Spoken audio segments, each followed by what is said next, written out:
महात्मा गौतम बुद्ध से किसी आदमी ने पूछा, ए महात्मा जी, ऐसा कोई तरीका बताओ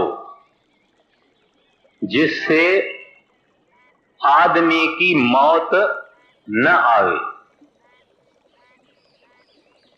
यानी इंसान अमर रहे, इंसान इमॉर्टल रहे, इंसान की मृत्यु न होवे।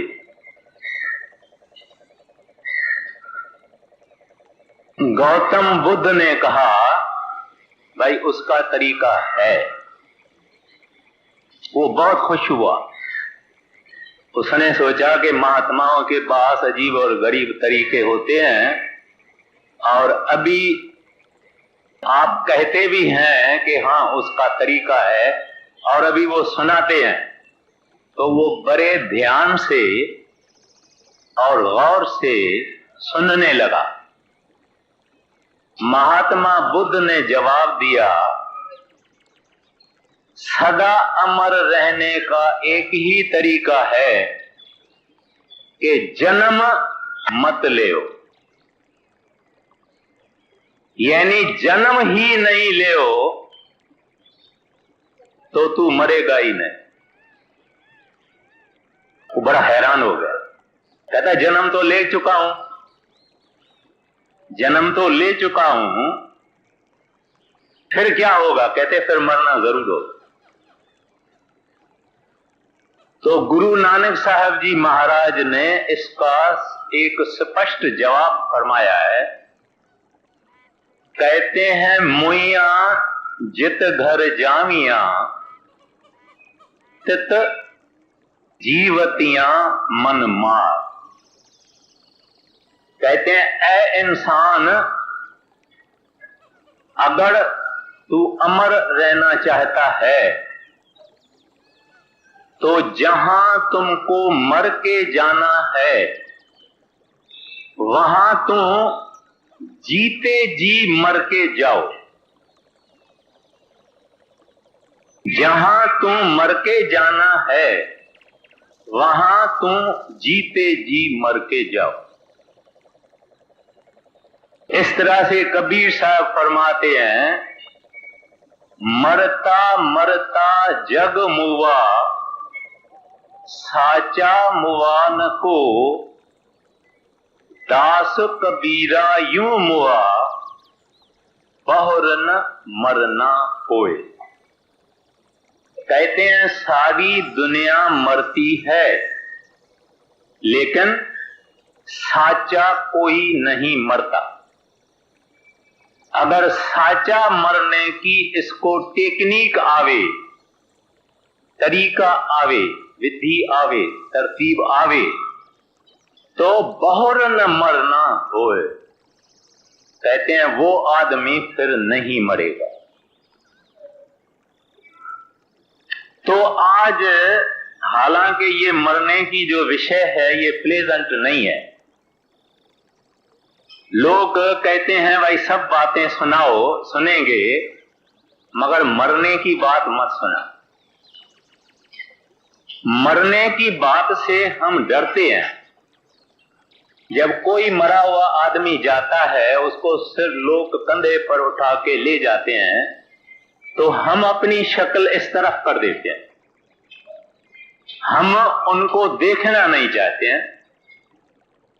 हम मरने के बनस्बत कोई बात नहीं सुनना चाहते हैं, पर मरने के बनस्बत हम कुछ विचार भी नहीं करना चाहते। कहते हैं इस चीज को हमारे से दूर रखो।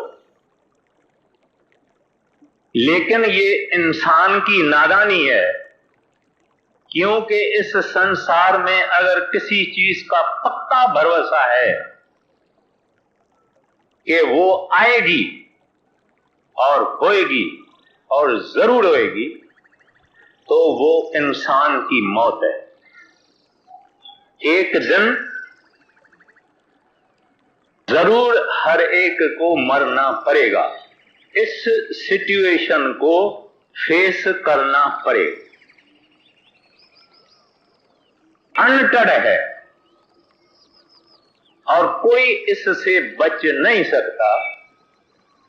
बचने का जवाब गुरु नानक साहब जी महाराज ने भी दिया, कबीर साहब महाराज ने भी दिया, गौतम बुद्ध ने भी दिया और कई महात्माएं हैं। तो अपने को इस बात को आज मुख्तसर में सोचना है। हालांकि ये मौत की जो विषय है बहुत बड़ी है, तो पहले पहले हम इस बात को देखेंगे कि जब इंसान की मौत आती है तब क्या होता है। जब एक आम इंसान की मौत आती है तब एक पावर, एक शक्ति, जिसको काल शक्ति कहते हैं, वो इंसान के माथे में सुरत को या कॉन्शियसनेस को या रूह को या आत्मा को खींचती है। जब खींचती है तो पहले पहले पांव ठंडे हो जाते हैं। कभी कोई बीमार आदमी है, बहुत बीमार है, हम जाते हैं देखने को, या जो बुजुर्ग होते हैं, तजुर्बेकार होते हैं, वो पहले उसके पांव को हाथ लगा के देखते हैं, कहते हैं भाई ठंडा हो गया है।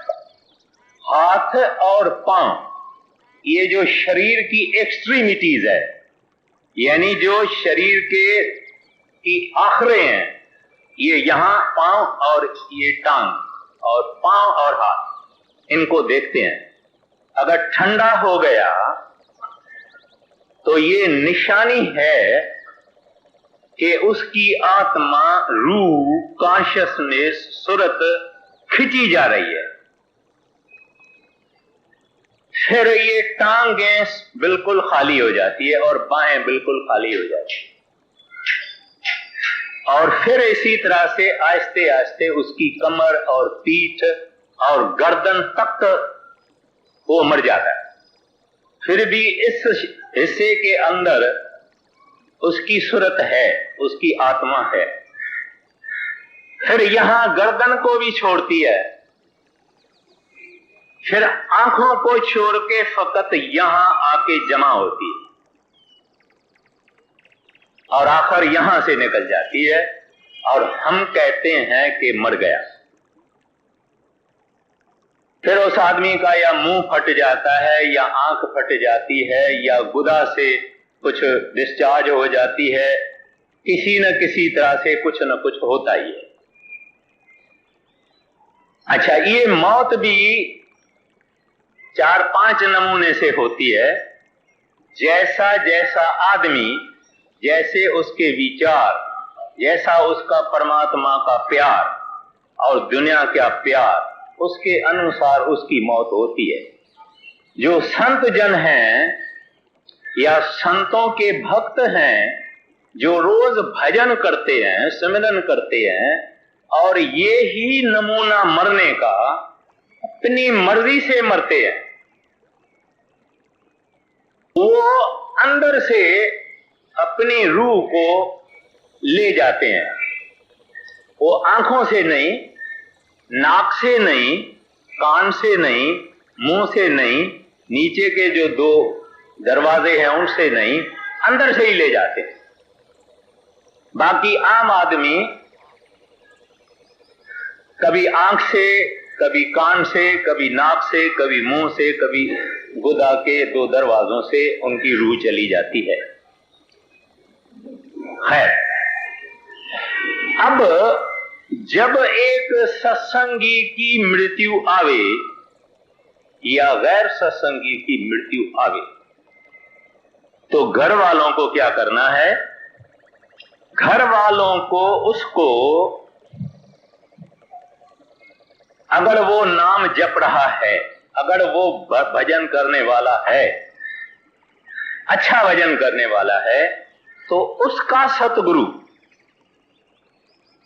अगर पूरा है, जिसने नाम बख्शा है, उसको पहले ही 2 दिन, 4 दिन, 8 दिन उसको पहले ही चेतावनी देगा कि भैया 3 दिन है तैयारी करो, 7 दिन है तैयारी करो, और हुक्म भी दे जाएगा कि तुम भली बता सकते हो।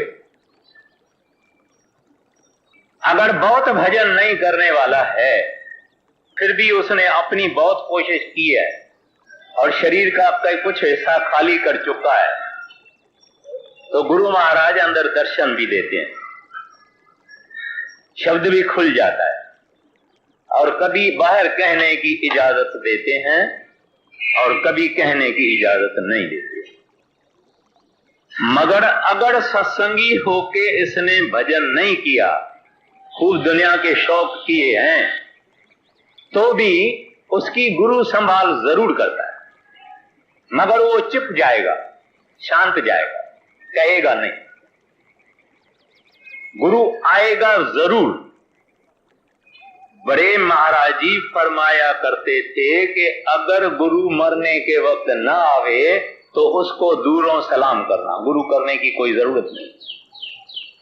गुरु का तो मेन ड्यूटी ये है कि मरने के वक्त सुख की सेवक की संभाल करे। ग्रंथ साहब की वाणी कहती है, संतन मोको पूंजी सौंपी, उतरिया मन का धोखा, धर्म राय अब क्या करेगो, जब फाट्यो सगलो लेखा। तो वो आदमी जो चुप चुप जावे, कुछ न कहे, उसकी भी संभाल होती है। ये होता है सत्संगी का हाल। कभी कभी सत्संगी को पीड़ा होती है या उसकी बुद्धि होश में नहीं होती है, तो क्या करना चाहिए?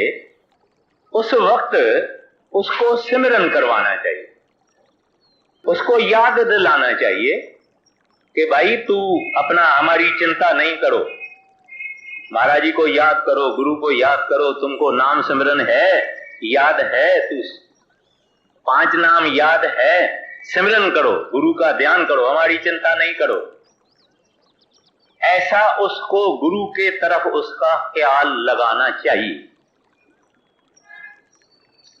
ये रह गया सत्संगी का हाल। और जहां तक हो सके, अगर उस वक्त घर के अंदर गैर सत्संगी हैं तो उनको बड़े ही प्यार से, प्रेम से, अदब से उस मरने वाले के कमरे से बाहर ले जाना चाहिए, विनती करके और रिस्पेक्टफुली उसको बाहर ले जाना चाहिए। अच्छा, ये हो गई हालत सत्संगी की।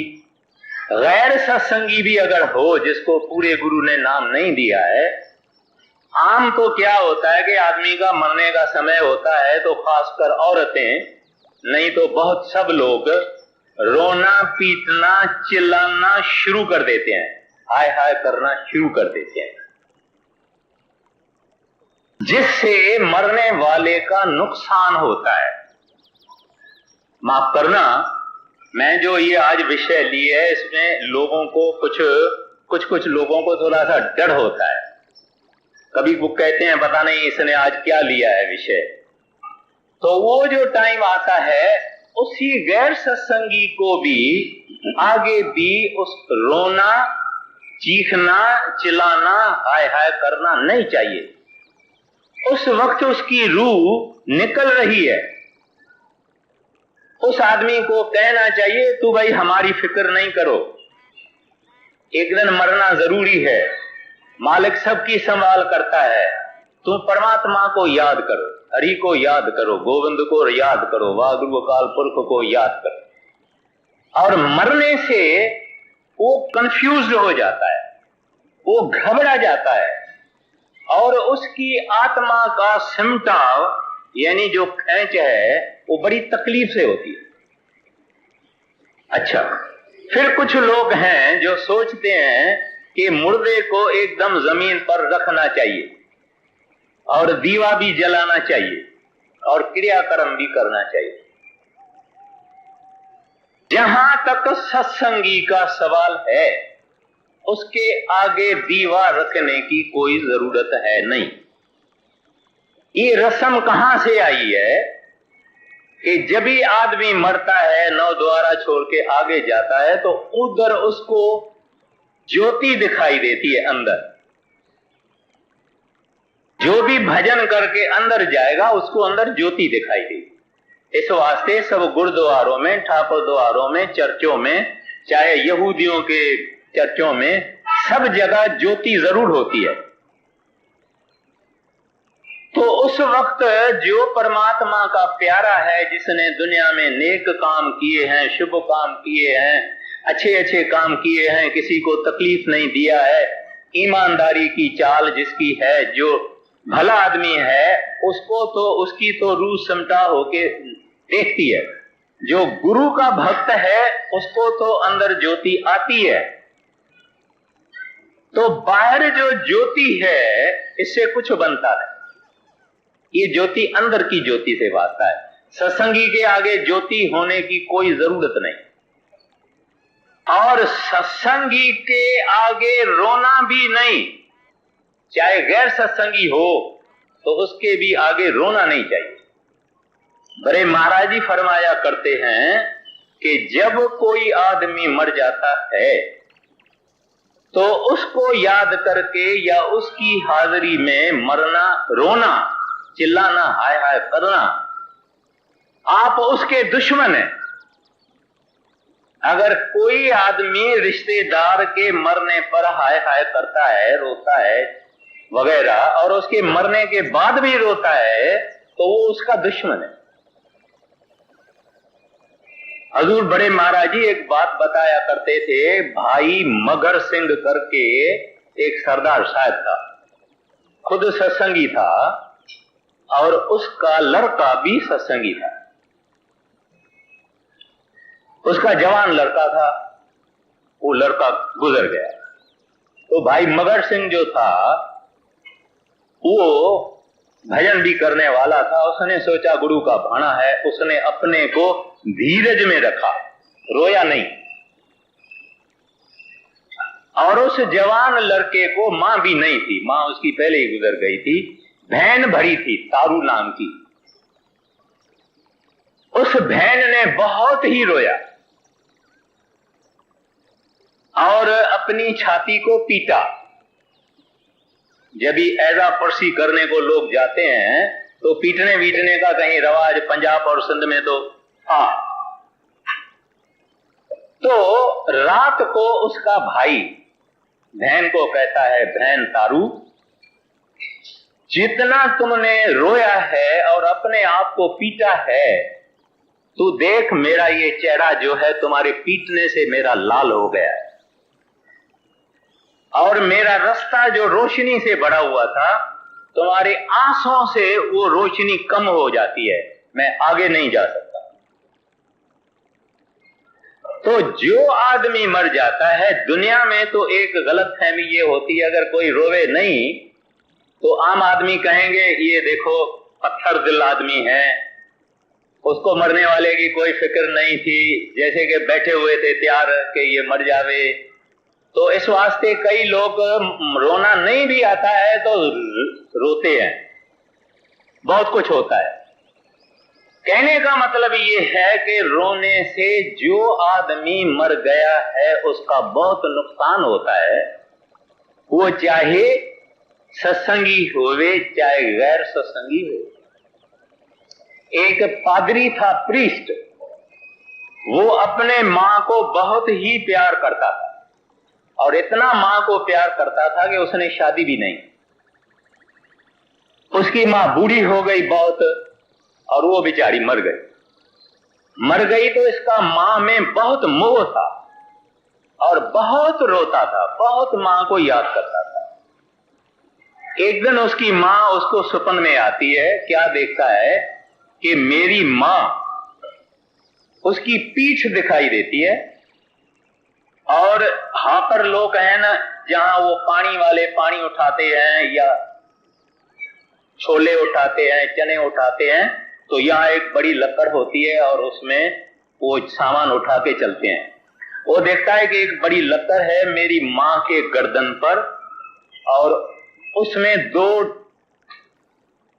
बाल्टी जिसको कहते हैं वो बाल्टी भरी हुई है पानी की और वो ऊपर जा रही है और आधा कदम भी नहीं उठा सकती। तो ये मां को कहता है, मां तू इतनी नेक औरत, तुमने किसी को दुखी भी नहीं किया, तुमने किसी को तकलीफ नहीं दी, तुमने किसी को कभी पाप नहीं किया, तुम्हारी ये हालत। तो मां मुंह ऐसा करके उसको कहती है, पुत्र हाँ ये तुम्हारे कारण है। उन्होंने कहा, मां मैं तो तुमको याद करता हूं।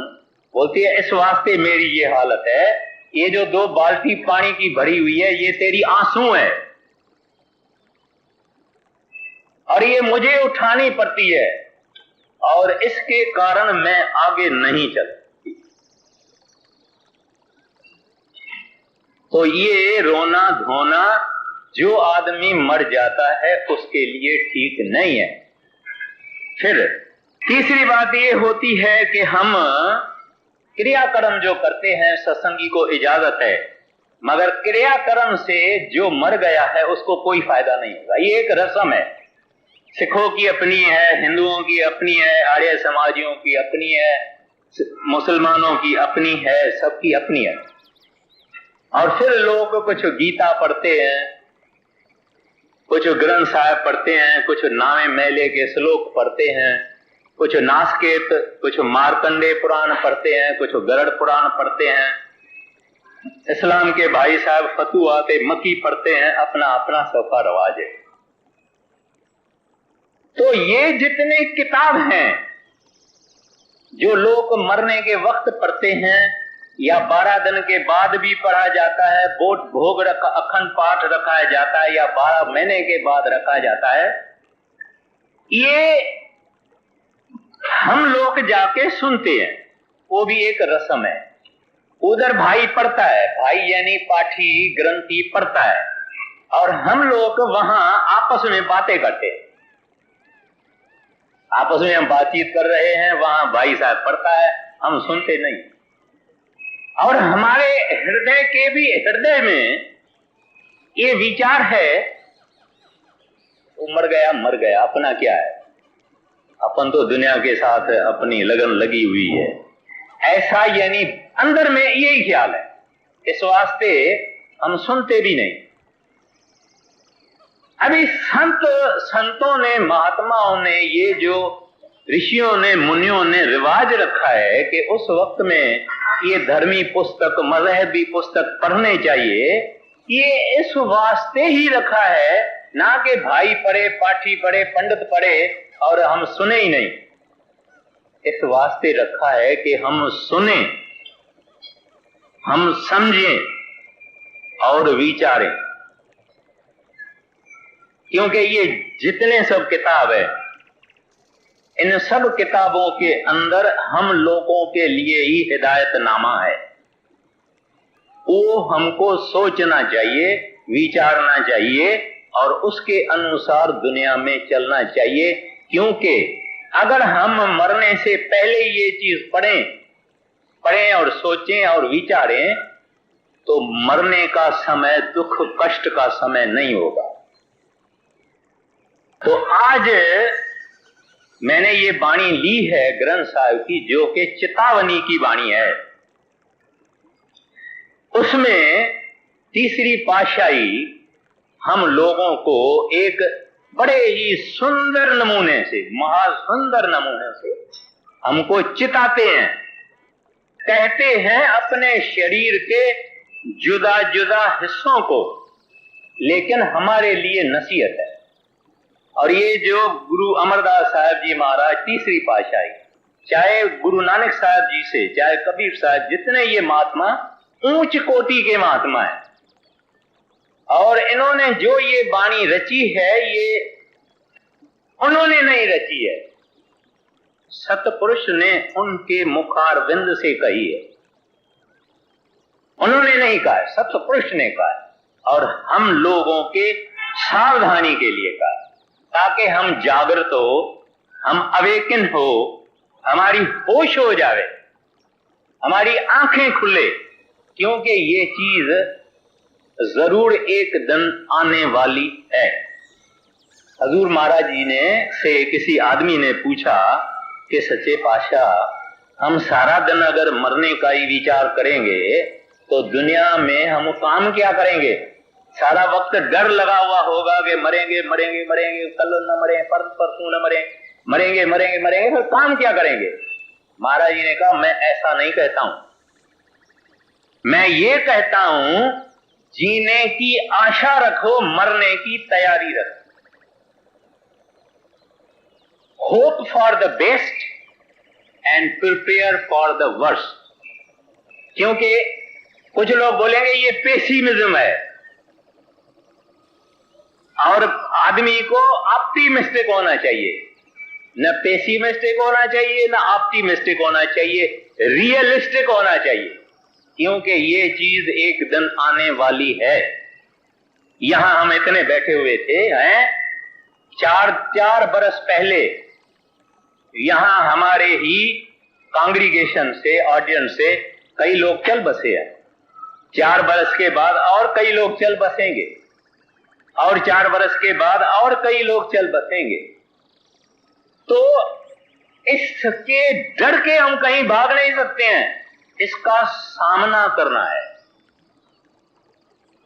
और सामना ये करना है जैसे कबीर साहब ने फरमाया, गौतम बुद्ध ने फरमाया, जैसे गुरु नानक साहब जी फरमाते हैं, जैसे और सभी संत फरमाते हैं।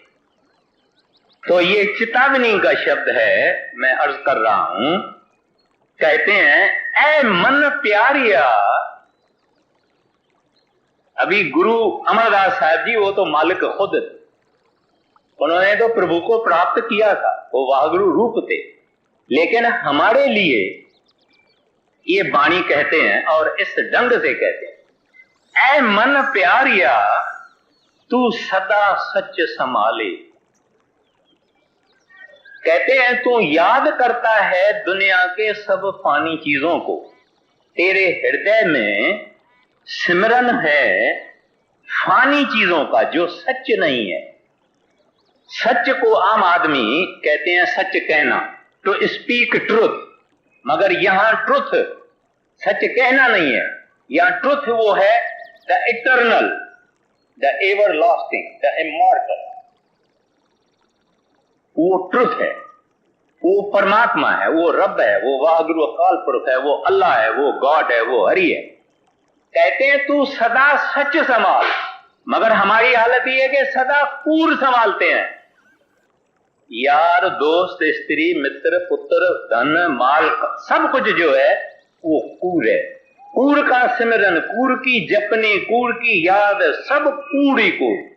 कूड़ का माना जिसको हम एक दिन छोड़ जाएंगे, बाकी तो चीजें और है, लेकिन ये शरीर जो जिसको हम अपना कहते हैं, जिसको खूब मालिश और पॉलिश करते हैं, परफ्यूम लगाते हैं, एओडिकोलिन लगाते हैं, आरसी के सामने घंटों के घंटे हम खड़े हो जाते हैं, वो भी एक दिन छोड़ना है।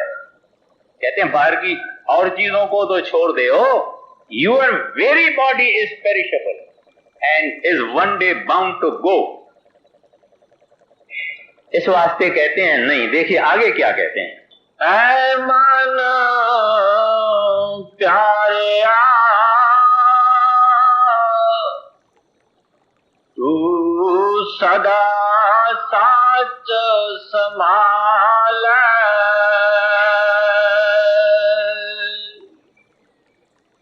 एक कुटुंब जो तू देखदा चल नहीं तेरे नाल। अब इंसान जब पैदा होता है, पहले पहले इसकी एसोसिएशन कुटुंब से होती है, परिवार से होती है। बच्चा पैदा हुआ, माँ ने जन्म दिया, माँ भी है, बाप भी है, बहन भी है, भाई भी है, कुटुंब में आ जाता है। और उससे पहले प्रीत होती है।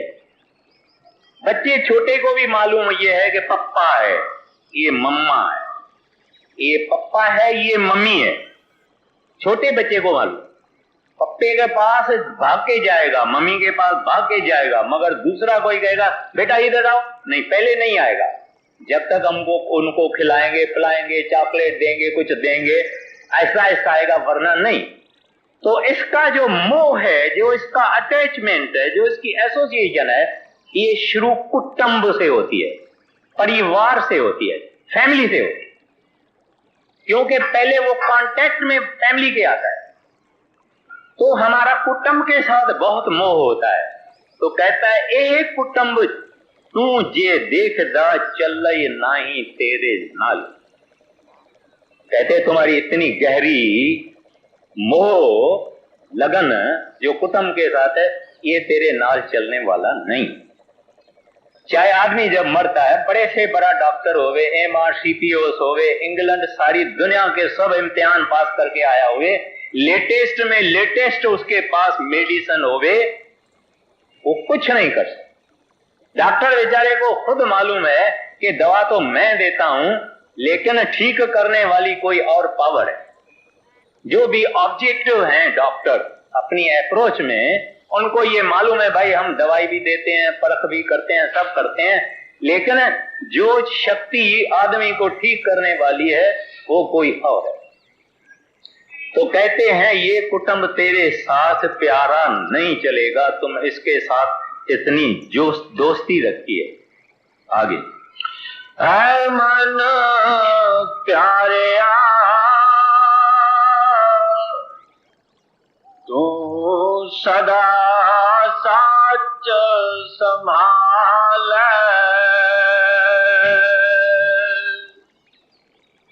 एक कुटुंब जो तू देखदा चल नहीं तेरे नाल,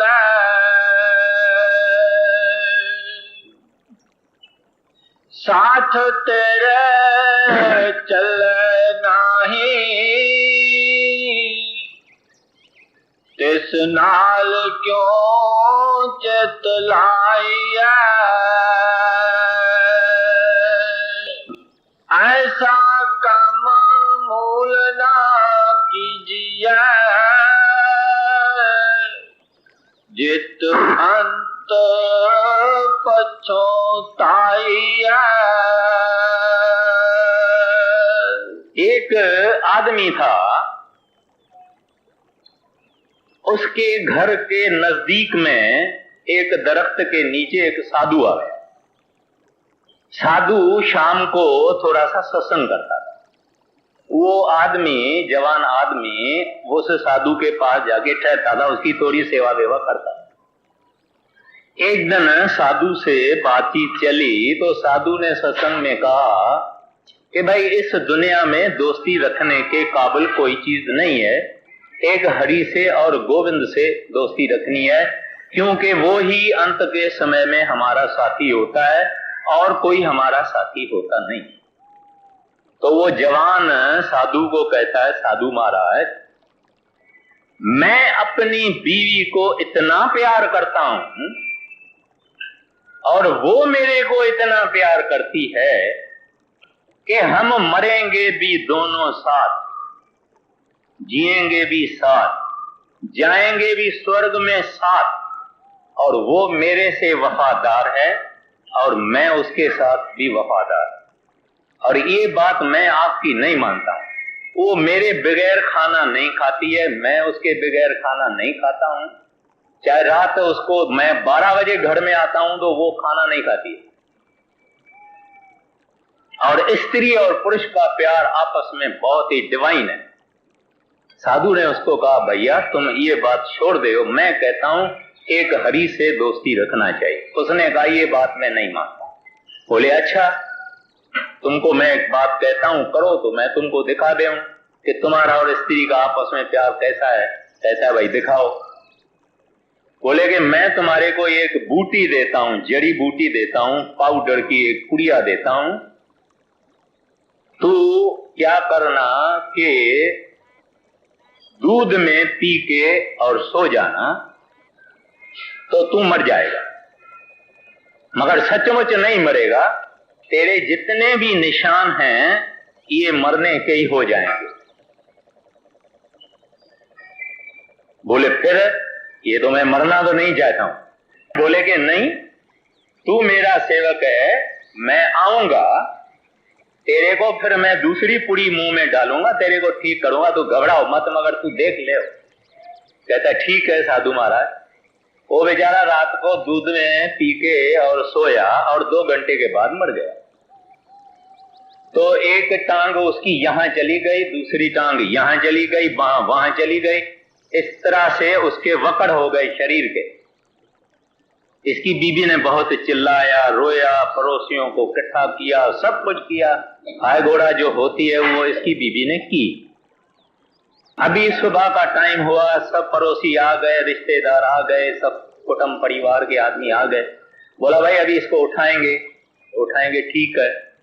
तो बोले कि दरवाजा जो है तुम्हारा, ये दरवाजा बहुत छोटा है और इसकी एक टांग यूं होके खुश्क हो गई है, एक टांग यूं होके खुश्क हो गई है और हाथ ऐसे खुश्क हो गया है, तो दरवाजे को हम काटते हैं। घर वालों ने बोला, जो आए थे यार दोस्त, उन्होंने कहा भाई अभी तो मेरे पास कोई है ही नहीं, कमाई वाला भी कोई नहीं रहा, बच्चे भी छोटे रहे हैं, दरवाजा काटोगे 200-100 रुपया मेरा और खर्चा हो जाएगा। इसकी टांग को आप दबाओ, अगर न दबे तो इसकी टांग को काटो, मगर दरवाजा नहीं काटना। और वो सब सुन रहा था क्योंकि उसने उसको ऐसी बूटी खिलाई थी। खैर जब बिल्कुल इसको सब कुछ उन्होंने तैयार किया, उस वक्त साधु ने कहा भाई तुम इसको छोड़ दो, छोड़ो, ये मेरे हवाले करो, ये मेरा सेवक है। उसने दूसरी बूटी निकाली और उसके मुंह में डाली, उसके माथे को मांजा, गर्दन को मांजा, बाहों को मांजा और उस आदमी को सीधा कर लिया। उसको पसीना आ गया, आंखें भी खुल गई, ठीक हो गया।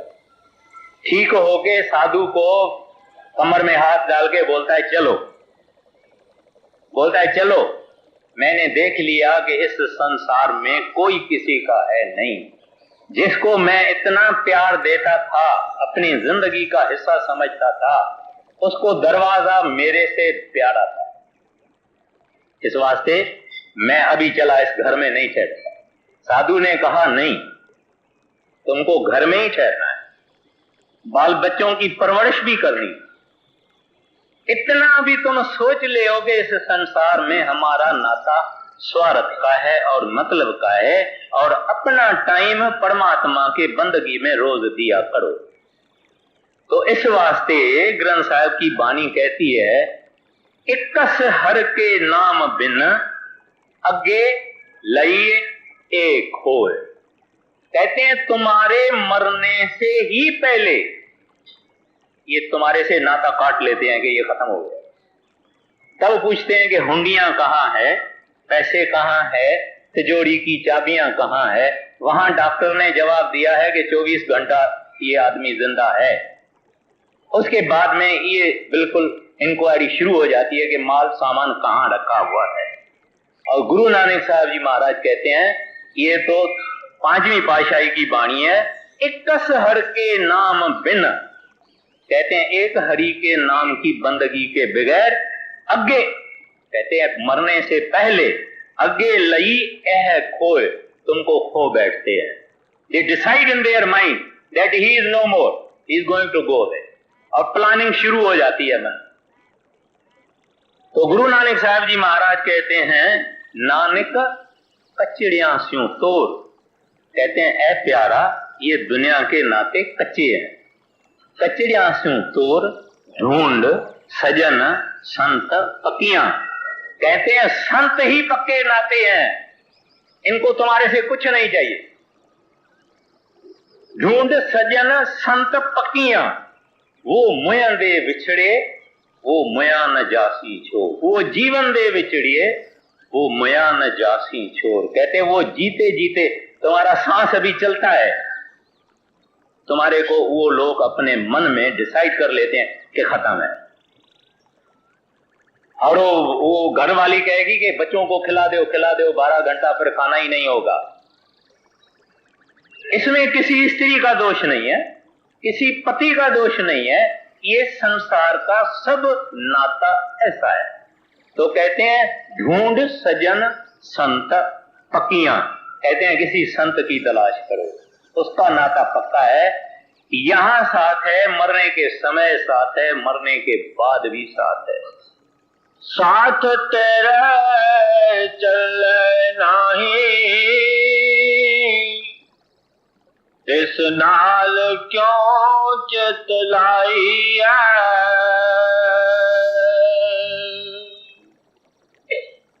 ऐसा कम मूल ना कीजिए जित अंत पछताई। देखिए ये वाणी हमको मरने से पहले पढ़नी चाहिए और सुननी चाहिए और इस हिसाब से दुनिया में चलना चाहिए। मरने के वक्त किसी ने 11 अध्याय अगर गीता का पढ़ा तो न प्राणी को कोई फायदा और पढ़ने वाले का भी अगर ख्याल बाहर कोई नहीं फायदा। हमारी आम जिंदगी ये है, दुनिया में कई मौके हैं सुख के, हम दूसरे नावल पढ़ते हैं, रोज 1-1 घंटा अखबार पढ़ते हैं, टाइम्स भी पढ़ते हैं, इकोनॉमिक टाइम्स भी पढ़ते हैं।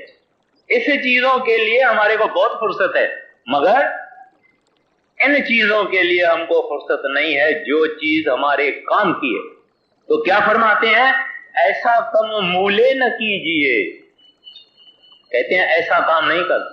कोई आदमी अगर रेती की फाउंडेशन पर अपनी इमारत बनाएगा, अभी ये इमारत बनी हुई है, इसके नीचे सीमेंट, कंक्रीट और लोहे की फाउंडेशन है, मगर कोई आदमी रेती के ऊपर अपना मकान बनाए तो हम उसको कहेगा ये अनाड़ी है, ये बेवकूफ है, रेत के ऊपर मकान बनाता है।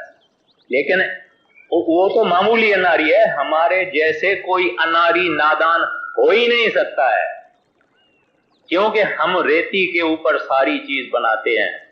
हमको मालूम है पिताजी चले गए, हमको मालूम है दादाजी चले गए, हमको मालूम है रावण भी चला गया, हमको मालूम है एक दिन हम भी चले जाएगा, फिर भी हम इस चीज को ऐसे जकड़ के बैठे हुए हैं जैसे कि दुनिया जाएगी मगर हम नहीं जाएंगे।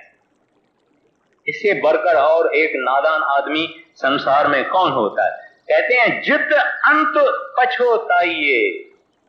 अभी मरने के समय क्या होता है, जैसे हम एक सपना देखते हैं, ख्वाब देखते हैं, ड्रीम देखते हैं, तो कितना बड़ा ही सपना होता है मगर होता 1 मिनट में है। ऐसे मरने के वक्त आदमी को उसकी सारी जिंदगी नाटक के तरह से, सिनेमा के तरह से थोड़े अरसे में दिखाई जाती है। वो देखता है और रोता है। क्यों रोता है? क्योंकि उस वक्त इसको सारी जिंदगी सपना लगता है, अभी नहीं लगता है। अभी अगर जैसे संत कहते हैं सब, योग वशिष्ठ में वशिष्ठ जी राम को यही बात सुनाते हैं कि ये सपना है, शंकराचार्य जी कह गए कि ये माया है, ये परछावा है, एक एक कहता है कि ये झूठ है, मगर हम सुनने को तैयार नहीं। तो कहते हैं कि ये झूठ है उस वक्त जब ये सपना करके देखता है, ये सारा संसार इसको दिखाई देता है कि हाय मैंने क्या किया, मैंने क्या किया, उस वक्त ये रियलाइज करता है और उस वक्त रोता है।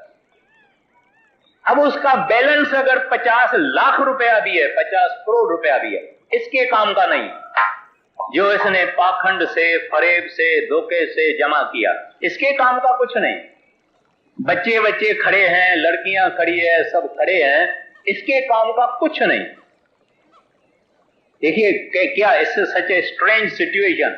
एक आदमी ने अपने सिर से पांव तक मेहनत करके पैसा जमा किया, धोखे से, पाखंड से, हर एक किस्म की चालाकी से, और ले जाता सुई भी नहीं ले जाता, और फिर भी इसका जमा करना चालू है। छोड़ेगा नहीं। हम बैठे हुए सब हम एक ही कैटेगरी के हैं। कोई प्रभु का प्यारा होगा, मैं उसे माफी मांगता हूं, लेकिन हम सब एक ही जैसे हैं। सुनेंगे, थोड़ा देरी विचार करेंगे, छोड़ देंगे, फिर वही सिलसिला हमारा जो है वो चालू है। तो यहां हमको गुरु साहब जी कहते हैं जित अंत पछोताई, कहते हैं उस वक्त पछता है। उस वक्त आदमी रोता है, किस कारण? इस कारण रोता है कि हाय, मैंने तो जो कुछ इकट्ठा किया वो तो मैं ले ही नहीं जाता हूं। फिर कबीर साहब जी महाराज यहां आके कहते हैं अब पछताए होवत क्या, जब चिड़िया चुग गई खेत। कहते हैं प्यारा, जब तू तंदुरुस्त है, शरीर ठीक है, चलता है, फिरता है, खाता है, घूमता है, फिरता है, सब करता है, तब पछताओ। छोड़ो, अपनी कारोबार करते हुए भजन करो, भजन करके जीते जी मरो, यानी शरीर को खाली करो और अंदर नाम से जुड़ जाओ। वो नाम सच है, वो नाम आद सच जुगाद सच है भी सच है। उसके साथ अपने रूह को मिला दे और उसकी पुल अपवर्ड है, उसकी पुल अपवर्ड, बाकी दुनिया की पुल डाउनवर्ड है और आउटवर्ड है। कहते हैं उसमें अपनी रूह को जोड़ दो। गुरु नानक साहब जी महाराज यही कहते हैं, कबीर साहब यही कहते हैं, सब दुनिया के संत महात्मा फकीर औलिया दरवेश यही कहते हैं। तो यहां कहते हैं सतगुरु का उपदेश सुन तू होवे तेरे नाले। वाणी कहती है संत जना मिल भाइयों सच्चा नाम संभाल। कहते हैं संतों के साथ मिलो और सच्चा नाम वो आपको देंगे, उसकी कमाई करो। फिर आगे कहते हैं तोसा बंधु जी का एथे उठे नाल। तोसा कहते हैं वो चीज जमा करना जो कष्ट के वक्त, तकलीफ के वक्त, आपदा के वक्त काम में आएगी, उसको तोसा, पंजाबी में भी तोसा कहते हैं, सिंधी में भी तोसा कहते हैं। कहते हैं तोसा बंधु जी का एथे उठे। कहते हैं मरने से पहले तेरे साथ है, मरने वक्त तेरे साथ है, मरने के बाद भी तेरे साथ है। तो यहां भी महाराज जी कहते हैं होवे तेरे नाल, और कोई नाल नहीं होगा। फिर आगे अजीज यार दोस्त क्या करते हैं, कागा रोली। कौआ जो होता है ना, एक कौवे को या कौवे के बच्चे को बिल्ली पकड़ के मार देती है, फिर कौवे इकट्ठे हो जाते हैं, काऊ काऊ काऊ काऊ काऊ काऊ, 1 घंटा करके वो भी सब भाग जाते हैं, फिर खत्म हो गए। हम भी ऐसे ही करते हैं, कोई मर जाता है, आपस में इकट्ठे होते हैं, रोना पीटना करके फिर ऐसे ऐसे खाना पीना, धोना, घूमना, सिनेमा, नाटक, कपड़ा पहनना सब शुरू हो जाता है। वो मरने वाला सुपना लगता है कि हाँ भाई हाँ, मगर अभी खत्म है। ये संसार की सृष्टि, ये संसार की रचना, ये खेल मालिक ने ऐसा ही बनाया है, इसमें किसी का दोष नहीं। अक्लमंद इंसान इस संसार में वो है जो अच्छी तरह से एनालिसिस करके देखे, हिस्ट्री को देखे कि ये दुनिया में सच्ची चीज कौन सी है, साथ चलने वाली चीज कौन सी है, और उसके साथ अपनी लगन लगावे। वो आदमी अक्लमंद है। हमको दुनिया की अक्लमंदी बहुत है, मगर स्वार्थ की अक्लमंदी बहुत है, मगर परमार्थ की अक्लमंदी हमको नहीं। प्लान जिंदगी का 1 मिनट का भरोसा नहीं है।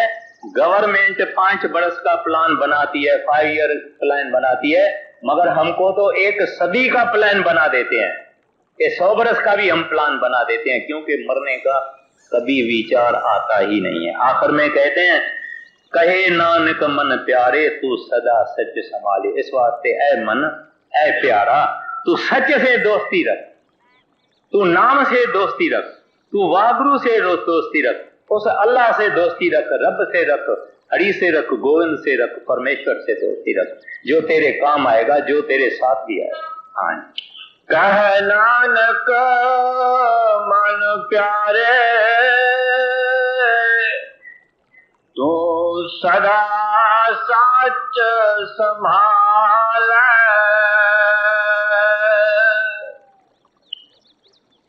रसना तो अनरस राच रही, तेरी प्यास न जाए,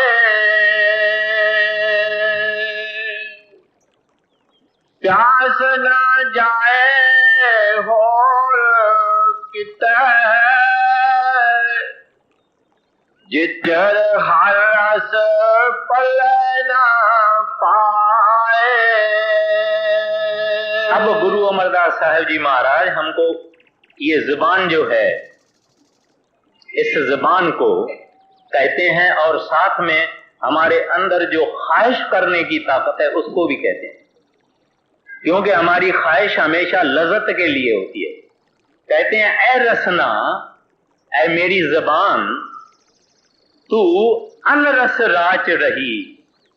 कहते हैं तुमने परमात्मा के नाम का रस नहीं रखा, उसका शौक नहीं रखा। तुमने इस दुनिया के अंदर मीठा, खट्टा, नमकीन, गरम, सर्द, जो इस इंद्री के का जो फिजिकल टेस्ट है, कहते हैं तुमने इन चीजों से ख्वाहिश रखी है, दिल लगाई है, और दुनिया की फानी डिजायर्स, ख्वाहिशात, तमन्नाएं, तृष्णाएं, कहते हैं तुमने रखी। एक तरफ ये इंद्री जो स्वाद लेती है उसको एड्रेस करते हैं, उसके अलावा हमारा मन जो दुनिया की ख्वाहिशातें करता है, जिसके कारण ही हम इस दुनिया में मर के आते हैं। अगर कोई आदमी मरने के वक्त कोई उसको ख्वाहिश न हो, न फकत मन में न हो मगर उसके सबकॉन्शियस माइंड में भी न हो, कोई ख्वाहिश नहीं, वो आदमी इस दुनिया में वापस आ ही नहीं सकता।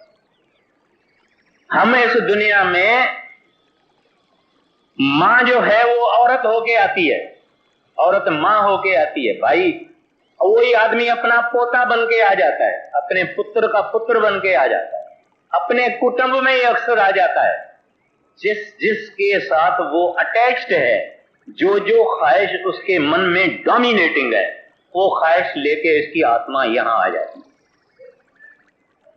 हमारे वेदों में भी दो मार्गों का जिक्र है, एक देवियां मार्ग, दूसरा पितरियां मार्ग।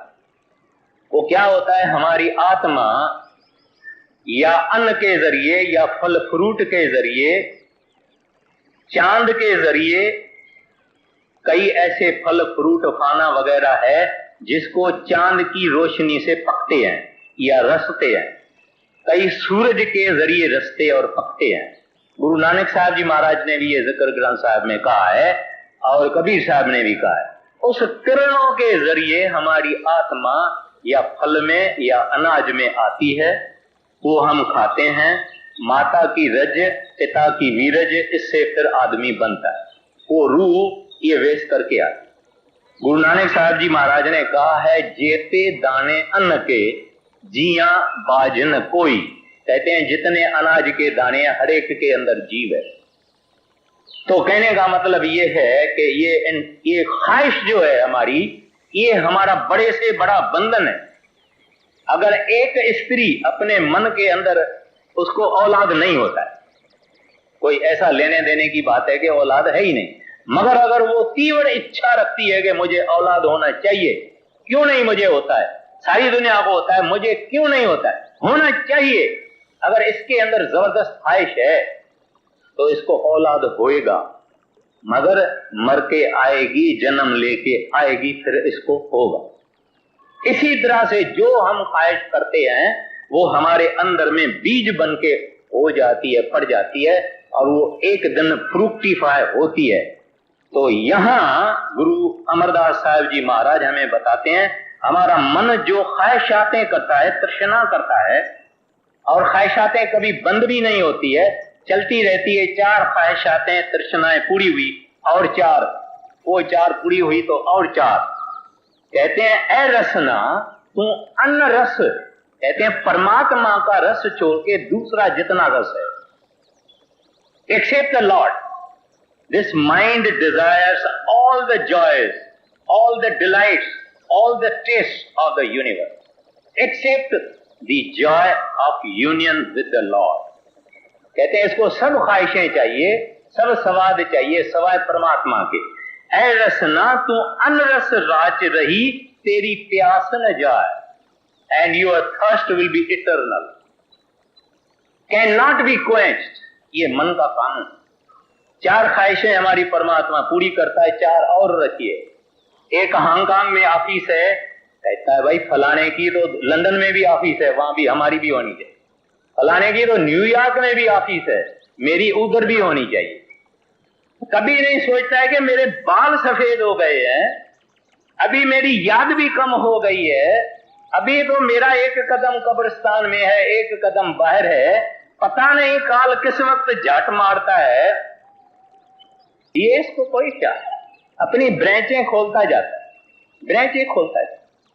तो इस वास्ते कहते हैं तेरी प्यास न जाए, प्यास न जाए हौरत किते जिचर हर रस पले न पाए। कहते हैं और तुमको ये बताऊं तब बताता हूं, तुम्हारी प्यास कभी जाएगी भी नहीं, तुम्हारी प्यास कभी जाएगी भी नहीं जब तक वो हरि मिलन की प्यास है, उस रब के विशाल की जो प्यास है, वो यूनियन विद द लॉर्ड है। कहते हैं जब तक वो तुम्हारी प्यास नहीं होएगी, यानी वो रस नहीं आएगा, कहते हैं तुम्हारी प्यास कभी नहीं जाएगी। इस बात को लेके जब साहब में कहा गया है देंदा दे लेन दे थक पाए, ऐ बंदा मालिक तो तुम्हारे को बहुत कुछ देगा मगर तू थक जाएगा। तो बड़े महाराज जी को भी, सरदार बहादुर जी को भी सत्संगियों ने कहा हजूर हम तो नहीं थकते हैं, मगर हमारी वो ख्वाहिशें पूरी हो जानी चाहिए जो हम करते हैं। महाराज जी ने कहा नहीं, ख्वाहिश तुम्हारी सब पूरी होगी मगर कौन से जन्म में होगी ये गारंटीड नहीं, मगर ख्वाहिश तुम्हारी सब पूरी होगी। चौथी पातशाही गुरु रामदास जी की वाणी है, बसुदा सपत दीप है सागर, कढ़ कंचन काड दड़ी जे, मेरे ठाकुर के जन इन्हुन बाछे, हर मांगे हर रस दीजे। कहते हैं ये 7 द्वीप है, यानी कॉन्टिनेंट्स है, 7 समुद्र हैं। कहते हैं इन सब के अंदर, यानी जमीन और समुद्र के अंदर जितना भी माल है, सोना हीरा रोपा, हर किस्म का जितना भी कीमती चीजें हैं, कहते हैं सब इकट्ठा करो, निकाल दो। अभी तक निकला नहीं, मगर कहते हैं हाइपोथेटिकली के सब निकालो और एक जमीन पर उसका बेली करो। कहते हैं अब, कहते हैं एक भगवान का जिसने रस लिया है, एक आदमी ने है जिसने हरि नाम का रस लिया है, कहते हैं उसको ले आओ।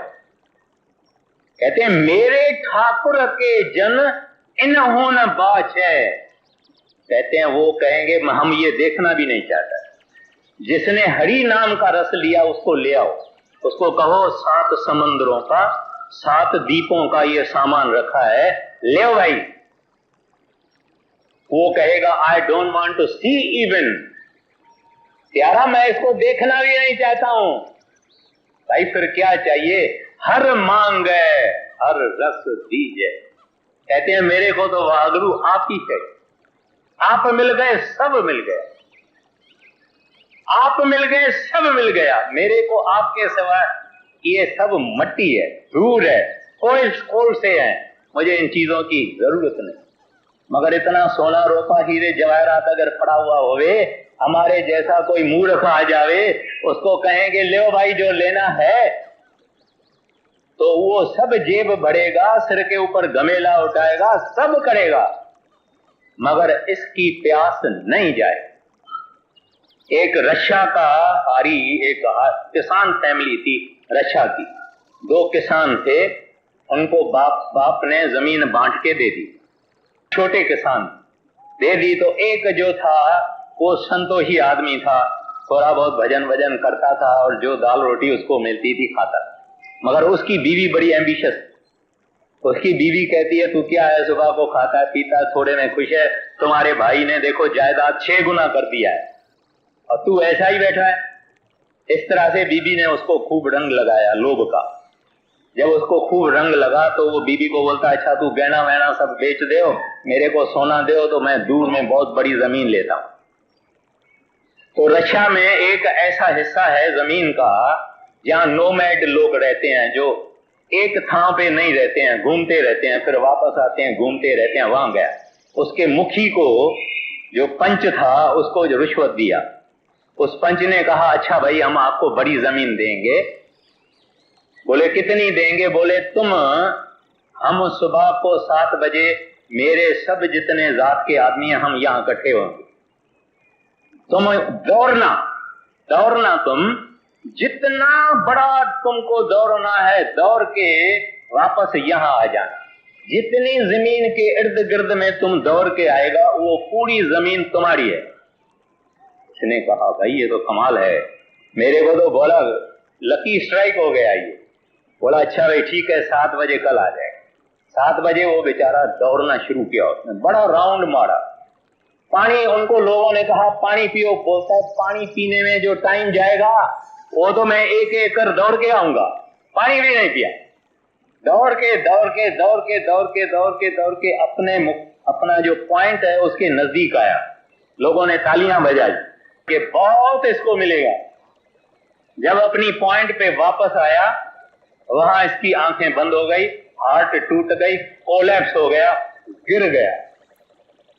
तो जो पंच जो मुखी था उसने कहा भाई इसकी कब्र खोदो, जहां ये सोया हुआ है अभी इसकी कब्र खोदो। कब्र खोद के उसमें डाला।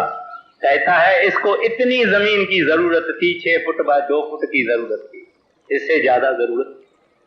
और ये तो रशिया का एक किसान है, मगर ये हम सब की हालत है। ये उस किसान की हालत नहीं है मगर हम सब की ये हालत है। खाने को बुल्ले शाह कहते हैं। बुल्ले शाह ने कहा है भाई थोड़ा खाना चाहिए, थोड़ा कपड़ा चाहिए, सर के ऊपर छत चाहिए, इससे ज्यादा और कुछ नहीं चाहिए। मगर जैसे गुरु अमरदास साहब जी महाराज कहते हैं प्यास न जाए औरत कित्ते जिचर हर रस पले न पाए। कहते हैं जब तक हरि का रस तुमने नहीं लिया तेरी ये हमेशा ख्वाहिश और तृष्णा और रस की चाहना हमेशा चलती रहेगी आगे। रस ना तो अनरस राच रही, तेरी प्यास ना जाई। पवे और पिए तू वो हरि रस। हरि रस सच्चा अमृत है। आप पानी कितना पी लीजिए, खाना कितना खा लीजिए, कभी पेट नहीं भरेगा, कभी प्यास नहीं बुझेगी। इस तरह से इस संसार के जितने सामान है इससे कभी प्यास नहीं बुझेगी। मगर अमृत का सागर भरा हुआ होवे, आपको सारा सागर पीने की जरूरत नहीं है। एक बूंद अगर हम अमृत की पी लेवे तो आदमी अमर हो जाता है। वो जो हरि रस है वो अमृत है। एक बूंद पीने से फिर ये जन्म मरण से खत्म हो जाता है। एक बूंद इसको चाहिए, सारे सागर पीने की कोई जरूरत नहीं है। मगर इस दुनिया के जितने रस हैं, सारी दुनिया के रस हम पी लेवे तो भी हमारी तृष्णा और बढ़ती है, कम नहीं होती। जैसे आग में हम घी डालते हैं तो आग और भंभरती है, ऐसे दुनिया के जितने स्वाद हैं, जितने हम ज्यादा लेते हैं, जितने कामी लोग हैं उनको जितना काम भोगते हैं इतना ज्यादा कामी होते हैं। उसका काम का दायरा बड़ा हो जाता है, उसको चैन नहीं आता है। 1 से चैन नहीं आता है, 2 से चैन नहीं आता है, 4 से चैन नहीं आता है। इस तरह से वो अपनी सत्यानाश करके खाक बन जाता है। इस तरह से लोभ है, काम है, क्रोध है, सभी ये चीजें जो है कभी संतोष नहीं आता है, तृष्णा नहीं बुझती है।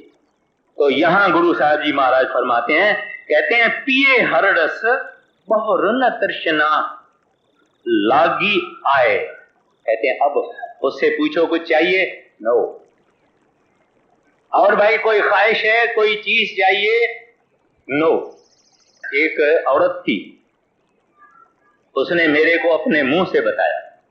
कहते हैं बड़े महाराज जी हमारे घर में आए, मेरे को कहा काको तुम्हारी बड़ी जो देरानी है, तुम्हारा ससुरा जो है उसने भी मेरे से कुछ मांगा, मैंने उसको दिया। तुम्हारे पति ने मेरे से मांगा, मैंने उसको दिया।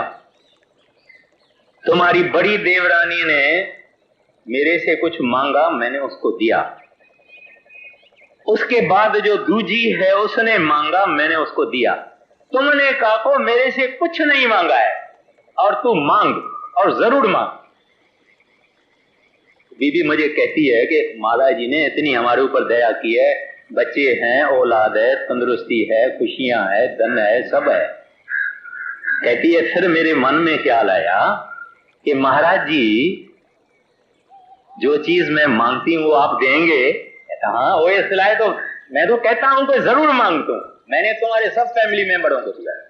कहती है हजूर जहां भी हूं वहां आप मेरे संग हो। महाराज जी कहते हैं शाबाश काको, मैंने ये तेरे से आश रखी। देखिए एक महान संत है और उस औरत को मालूम है कि ये सब कुछ देने वाला है, और उसने मौज भी देखी कि संतों की मौज क्या, ये कभी कभी होती है, हमेशा नहीं होती है। तो मौज भी उनकी देखी, लेकिन मांगती क्या है कि जहां मैं हूं आप हर वक्त मेरे साथ रहो, हर वक्त मेरे साथ। तो आज भी वो बीबी जहां जाती है वहां महाराज जी उसके साथ। तो शुरू शुरू जब ये बात हुई तो वो बीबी बाथरूम में गई, महाराज जी वहां खड़े। वो बीबी कहती है महाराज जी ये क्या बात है, बाथरूम में आप क्यों? कहते हैं बीबी तुमने वर ये मांगा, अब तू कह दे। कहते हैं जहां मैं चाहूं वहां आप साथ होना। देखिए ये ऐसे संत दुनिया के अंदर, ये ऐसी मौज और ये संसार, संतों के संत हमको मिल गए हैं, बहुत बड़ी चीज है। हमको तो इस दुनिया में एक एक मिनट में शुक्र शुक्र शुक्र शुक्र शुक्र करना चाहिए कि हमको इस पृथ्वी पे महासंत मिल गए। महाराज जी ने कहा अच्छा बीबी ऐसे ही होगा। तो अब जहां चाहती है वहां महाराज जी खड़े हो गए। तो हालांकि मैं पर्सनली ये सोचता हूं कि ये मांग कराने वाले भी आप ही है, ये जो मांग कराने वाले हैं ये भी आप ही है। एक दफे बड़े महाराज जी पंडितों के पहाड़ों में, एक शहर है पंजाब के हिमाचल प्रदेश में, वहां पंडित बहुत हैं, ब्राह्मण, सत्संग भी नहीं करने देते। वहां महाराज जी सत्संग फरमा रहे। एक पंडित उठ के खड़ा हो गया, महाराज जी को कहता है महाराज जी आप सचखंड वगैरह की जो बातें करते हो ये सचखंड किसी ने देखा भी है? तो महाराज जी ने कहा मैंने देखा है और जो चाहे उसको मैं दिखा भी सकता हूं, मगर किसी के मुंह से आवाज नहीं निकला कि हाँ मुझे दिखाओ, किसी के मुंह से आवाज नहीं। तो कहने का मतलब यह है कि ये ऊंच कोटि के संत है, मिल गया है, इस जैसी महातकदीर आदमी की नहीं है। लेकिन वो हमको कहते हैं प्यारा भजन करो, हमसे और कुछ नहीं मांगते। महाराज जी जब औरतों को पुरुषों को मिलते थे कहते थे तू मेरा काम करती है? महाराज जी तुम्हारा क्या काम है? भजन करती है। देखिए संतों की क्या दया है, इसको कहते हैं मेरा काम, मगर है उसका नहीं, है हमारा काम। तो ये बात कह के महाराज जी यहां कहते हैं बहुरन तृष्णा लागी आए। कहते हैं कृष्ण जब तुमने ये हरि रस पी लिया फिर तृष्णा कभी नहीं हो, फिर ये कहेगा नहीं दाता मुझे आप हैं तो सब हैं। ये बीबी राबा बसरी ने कहा कि प्रभु अगर मैं बेहिश्त की ख्वाहिश रख के, ऐ मेरे रब्बा अगर मैं बेहिश्त की तृष्णा करके तेरी बंदगी करती हूं तो मुझे बेहिश्त में नहीं डालना। अगर मैं दोजख की डर से तुम्हारी भक्ति करती हूं तो मुझे जरूर दोजख में डालना, लेकिन मैं न बेहिश्त की न दोजख की, मैं तेरे लिए तेरी भक्ति करती हूं, मुझे तेरे बगैर और कुछ नहीं चाहिए। क्योंकि हरि रस आ गया, वो रब का रस आ गया, प्रभु का रस आ गया, वो आनंद मिल गया। इस आनंद मिलने से बाकी आनंद की कोई जरूरत नहीं होती। आगे कहा नानक होर अनरस सब विसरै, जहाँ हर वसै मन आए। इससे पहले एक कड़ी है, कहते हैं ए हर रस करमी पाइए। सेवक पूछता है कि सच्चे पातशाह ये हरि रस का जो आपने जिक्र किया, ये हरि रस कहां से मिलेगा, कैसे मिलेगा? कहते हैं ए हर रस करमी पाइए। ये कर्मी पर्शियन लफ्ज है जिसकी माना है दया, जिसकी माना है मेहर, करुणा, ग्रेस, फजल, कृपा। कहते हैं जिसके ऊपर मालिक मेहरबान होता है, करम करता है, दयालु होता है, रहमत करता है, दया की दृष्टि डालता है, कहते हैं उसको ये हर रस मिलता है। और जिसको संत सतगुरु मिल गया और उसने नाम की बख्शिश कर दी, उसके पास ये हर रस है। लेकिन इसको इधर आके लेना, डिलीवरी यहां लेनी, इस हर रस की डिलीवरी यहां लेनी है। जिनको पूरा संत मिला, पूरा नाम मिला, और ये डिलीवरी यहां तक आके उनको लेनी है, उनकी है, उनकी अपनी जायदाद है, हर एक इंसान की जायदाद है। पहले गुरु पूरा मिलना चाहिए, सेवक को उसकी कमाई करनी चाहिए, मेहनत करनी चाहिए, अभ्यास करना चाहिए, साधना करनी चाहिए, यहां तक आना चाहिए। बस पांव से यहां तक कोई 2 मीटर होता है, 6 फुट का भी कोई कोई होता है, 5.5 फुट के आम आदमी है, बस 5.5 फुट का सफर है यहां तक। तो महाराज जी कहते हैं ए हर रस कर्मी पाइए, सतगुरु मिले जिस आए। कहते हैं जिसको सतगुरु मिला उसको ये हरि रस मिला। आखिर में कहते हैं कहे नानक और अन रस सब विसरे। कहते हैं एक दफा ये रस मिल गया, फिर कहते हैं दुनिया का कोई रस इसको स्वाद नहीं देता है। जा हर वसे मन आए, कहते हैं फिर हरि खुद मन में बस गया, फिर और के लिए जगह ही नहीं, उसके अंदर में हरि हरि है। फिर ये कहता है गुरु गुरु गुरु गुरु कर मन मोर, गुरु बिना मैं नाही कोई चीज संसार की फिर नहीं चाहता। अभी ये अवस्था भक्तों की है, उन भक्तों की है जिन्होंने कमाई किया है, जिन्होंने मेहनत किया है। खाली मुंह से बोलने से, किताबें पढ़ने से, सुनाने से ये चीज नहीं आती है। इस हड्डियों को थोड़ा बहुत दर्द देना पड़ेगा, शरीर को थोड़ा बहुत दर्द देना पड़ेगा। No pain no gain, give all, surrender all and get all.